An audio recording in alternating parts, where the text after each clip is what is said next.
प्रत्येक गृहिणीच्या घरी सकाळच्या वेळी नुसती धावपळ आणि घाई गडबड चालू झालेली असते आणि त्यातच आपल्याला नाश्तासुद्धा बनवायचा असतो. अशा वेळी नाश्ता काय बनवायचा ह्यामध्येच आपला खूप वेळ जातो. तर अगदी झटपट आणि पटकन बनणारी आरोग्यदायी पौष्टिक असा पोटभरीचा नाश्ता आहे तो म्हणजेच तांदळाच्या पिठाचे घावणे. याकरिता मी 1 कप तांदळाचे पीठ घेतलेले आहे. नॉर्मलच तांदूळ मी दळून आणलेले आहे. त्यानंतर त्यामध्ये मीठ घातलेलं आहे. तसेच त्यामध्ये अगदी थोडंसं पाणी घालून सर्वप्रथम पीठ मिक्स करून घ्यायचं आहे. यामध्ये मी अगदी थोड्या प्रमाणातच पाणी ॲड केलेलं आहे, कारण की यामध्ये एक्स्ट्रा जर जादा पाणी घातलं तर त्याच्या गुठळ्या होऊ शकतात. तसेच ते पीठ पातळसुद्धा होऊ शकतो. त्यामुळे मी अगदी थोड्या प्रमाणात पाणी ॲड करत व्यवस्थितपणे मिक्स करून घेणार आहे.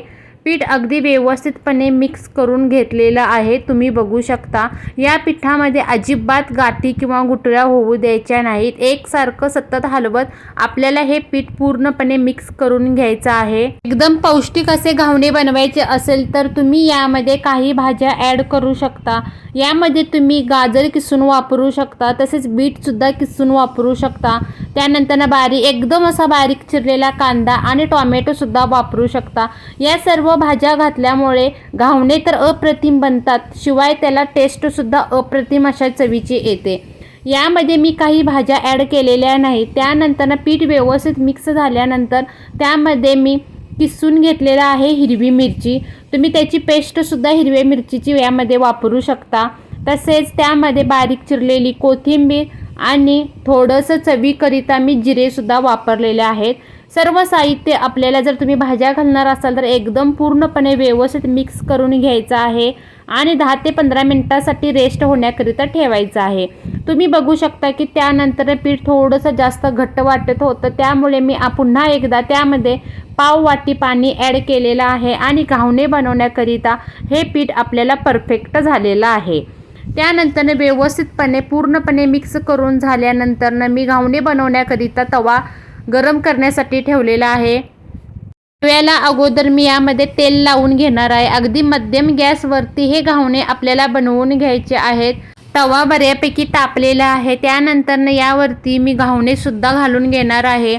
एका वाटीच्या मदतीने मी पीठ घेतलेलं आहे आणि त्या पिठाचा वापर करून अगदी गोलाकार हात फिरवत हे घावणे आपल्याला बनवून घ्यायचे आहेत.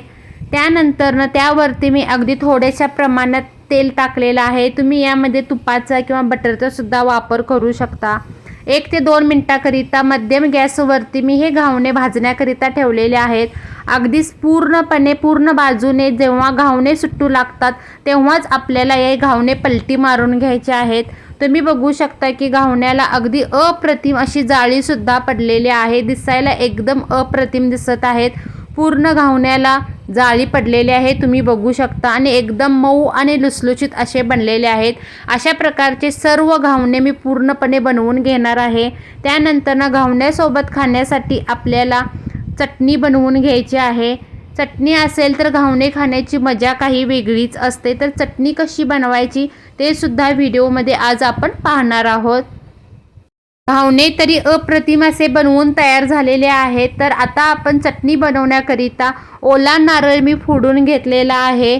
तुम्ही बघू शकता सुक्या नारळाचं सुद्धा तुम्ही चटणी बनवू शकता, पण अप्रतिम अशा चवीची चटणी जी बनते ती म्हणजेच ओल्या नारळाची. त्यानंतर ओले खोबरे, हिरवी मिरची, लसूण, आल्याचा तुकडा, फुटाणे डाळ आणि चवीसाठी चिंच आणि मीठ घातलेले आहे. व्यवस्थितपणे सर्व साहित्य आपल्याला, मी लसूण या ठिकाणी जास्त प्रमाणात वापरलेला नाही, 3 ते 4 लसणाच्या पाकळ्या वापरलेल्या आहेत. लसूण जर जास्त प्रमाणात वापरला तर एकदम उग्र वास असा चटणीचा येतो, त्यामुळे अगदी कमी प्रमाणातच लसूण वापरा. त्यानंतर त्यामध्ये चवीसाठी थोडंसं मीठ घातलेलं आहे आणि बारीक चिरलेली थोडीशी कोथिंबीर घातली आहे आणि सर्व साहित्य आपल्याला मिक्सरमध्ये वाटून घ्यायचं आहे. चटणीसुद्धा बनवून तयार झालेली आहे. आता चटणीकरिता आपल्याला तडका द्यायचा आहे. याकरिता मी अगदी छोट्याशा भांड्यामध्ये तेल घातलेलं आहे. 1 चमचा, 1 पळी मोठी घातलेली आहे. त्यानंतर त्यामध्ये तेल तडतडल्यानंतर त्यामध्ये राई घालायची आहे, म्हणजे मोहरी घातलेली आहे. मोहरी चांगली तडतडू द्यायची आहे. मोहरी तडतडल्यानंतर त्यामध्ये मी जिरे घातलेले आहेत, कढीपत्ता आणि थोडीशी हिंग पावडर घातलेली आहे तेलामध्येच. अगदी मध्यम गॅसवरती आपल्याला ही फोडणी जास्त प्रमाणात करपू द्यायची नाही.